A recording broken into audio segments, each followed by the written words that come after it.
2025 കേന്ദ്ര ബജറ്റിൽ കാര്യമായ പ്രഖ്യാപനങ്ങളൊന്നും കേരളത്തിനു വേണ്ടി ഉണ്ടായില്ല എങ്കിലും പൊതുവെ കേന്ദ്രം പ്രഖ്യാപിച്ച ചില നയങ്ങൾ കേരളത്തിന് ഗുണം ചെയ്യും. സാധാരണക്കാർക്ക് ഇത് വളരെ ഉപകാരപ്രദമാകും. ഈ ബജറ്റിൽ നിർമ്മല സീതാരാമൻ സൈനിക ശേഷി ഉയർത്താൻ നീക്കിവെച്ചിട്ടുള്ള തുക 68 ലക്ഷം കോടി രൂപയാണ്. കഴിഞ്ഞ വർഷം 62 ലക്ഷം കോടി രൂപയാണ് ചെലവഴിച്ചത്. കഴിഞ്ഞ വർഷത്തെ അപേക്ഷിച്ച് 9% അധിക തുകയാണ് നീക്കിവെച്ചിരിക്കുന്നത്. ഇതിനു കാരണമെന്നത് വർദ്ധിച്ചു വരുന്ന അതിർത്തി പ്രശ്നങ്ങളും അതിർത്തി സംഘർഷങ്ങളുമുള്ള രാജ്യങ്ങളുടെ എണ്ണത്തിൽ വർധനവും ഇതിനു കാരണമാണ്. അതുകൊണ്ട് തന്നെ രാജ്യസുരക്ഷയുടെ കാര്യത്തിൽ ഒരു കോംപ്രമൈസുമില്ല. ഇതിൽ 1.8 ലക്ഷം കോടി രൂപ സൈനിക രംഗത്തെ ആധുനികവൽക്കരിക്കാനാണ് ഉപയോഗിക്കുക. ജെറ്റുകൾ, നാവിക കപ്പലുകൾ, യുദ്ധോപകരണങ്ങൾ, തോക്കുകൾ, മിസൈലുകൾ, റോക്കറ്റ് വിക്ഷേപണികൾ, ഷെല്ലാക്രമണത്തിനുള്ള ആർട്ടിലറി ഗൺ, മനുഷ്യനില്ലാതെ പറക്കുന്ന ഡ്രോണുകൾ ഉൾപ്പെടെയുള്ള ഉപകരണങ്ങൾ എന്നിവ വാങ്ങാനാണ് ഈ തുക ഉപയോഗിക്കുക. ഇന്ത്യയെ സൈനിക ശേഷി കൂട്ടാൻ ഇപ്പോൾ പ്രേരിപ്പിക്കുന്നത് വേറെ ഒന്നുമല്ല. കാരണം ആഗോളതലത്തിൽ നടക്കുന്ന യുദ്ധവും ചൈനയിൽ നിന്നും പാകിസ്ഥാനിൽ നിന്നും ബംഗ്ലാദേശിൽ നിന്നുമുള്ള വെല്ലുവിളികൾ ഏതു നിമിഷവും ഒരു യുദ്ധത്തിൻ്റെ സാഹചര്യങ്ങളിലൂടെയാണ് രാജ്യം കടന്നുപോകുന്നത്.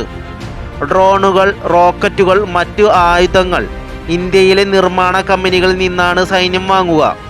എന്നാലും സാധാരണ ജനങ്ങൾക്ക് ഉപകരിക്കുന്ന ഒരു പദ്ധതി ഉണ്ട്. അത് എല്ലാവരും വാങ്ങി മുതലാക്കുകയാണ് വേണ്ടത്. ഇതിനുവേണ്ടി പുതിയ ബജറ്റിലെ സൂര്യഘർ പദ്ധതി കേരളത്തിന് ഒരു വലിയ അവസരമാണ്. ദേശീയ തലത്തിൽ പരിശോധിക്കുമ്പോൾ ഗുജറാത്തിനു ശേഷം Kerala application to installation conversion റേറ്റിൽ 2ാം സ്ഥാനത്തുള്ള സംസ്ഥാനമാണ് കേരളം. ഗുജറാത്തിൽ 90.65% സോളാർ പ്ലാന്റ് സ്ഥാപിച്ചു. എന്നാൽ കേരളത്തിൽ 60.13% വിജയനിരക്കിൽ എത്തിച്ചേരുകയും ചെയ്തിട്ടുണ്ട്. ഈ പദ്ധതിയിൽ 1 കിലോവാട്ട് സൗരോർജ പ്ലാന്റിന് 30,000 രൂപയുടെ സബ്സിഡിയും 2 കിലോവാട്ടിന് 60,000 രൂപയും 3 കിലോവാട്ടിന് മുകളിൽ 78,000 രൂപയും സബ്സിഡി ലഭിക്കുന്നു. ഇതിന് പുറമെ സോളാർ പ്ലാന്റ് ഉപയോഗിച്ച് ജനറേറ്റ് ചെയ്യുന്ന അധിക വൈദ്യുതി KSEBക്ക് വിൽക്കുവാനും സാധിക്കും. ഈ ചൂട് കൂടുന്ന സമയങ്ങളിൽ അധികമായി വീടുകളിൽ വൈദ്യുതി ഉപയോഗിക്കുന്നു. ഇതുമൂലം കറണ്ട് ബില്ല് കൂടാറുണ്ട്.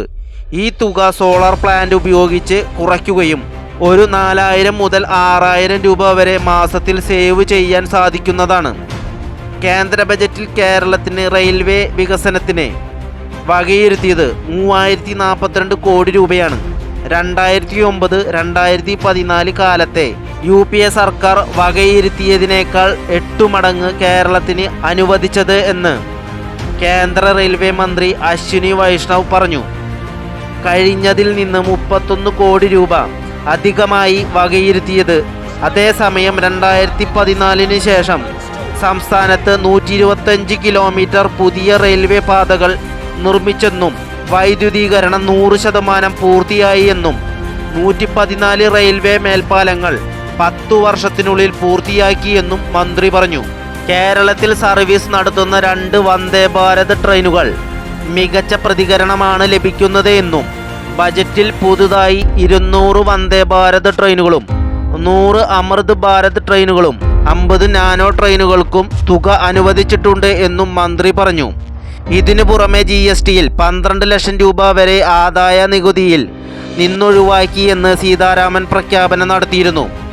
രാജ്യത്തെ ആദ്യ നിർമ്മിത ബുദ്ധി മോഡൽ 10 മാസത്തിനകം വികസിപ്പിച്ചെടുക്കുമെന്നും കേന്ദ്രമന്ത്രി അശ്വിനി വൈഷ്ണവ് പറഞ്ഞിരിക്കുന്നു. വികസിത് ഭാരത് 2047 എന്ന ലക്ഷ്യത്തിൻ്റെ അടിത്തറയിൽ ടെക് സാമ്രാജ്യത്തിലേക്ക് ഇന്ത്യയും അവിടേക്കുള്ള പ്രയാണം ആരംഭിച്ചിരിക്കുകയാണ്. ഇപ്പോൾ ടെക് സാമ്രാജ്യത്തിൽ US കൈയടക്കി വെച്ചിരിക്കുകയാണ്. ഈ അടുത്തിടെയാണ് ഡിപ്സിക് പോലെയുള്ള ചാറ്റ് ബോട്ടുകളിലൂടെ ചൈന കാൽപ്പാട് പതിപ്പിച്ചത്. ഹിന്ദിക്ക് പുറമെ പ്രാദേശിക ഭാഷകളിലും ഇന്ത്യൻ AI മോഡൽ വരുമെന്ന് കേന്ദ്രമന്ത്രിയുടെ വാക്ക്.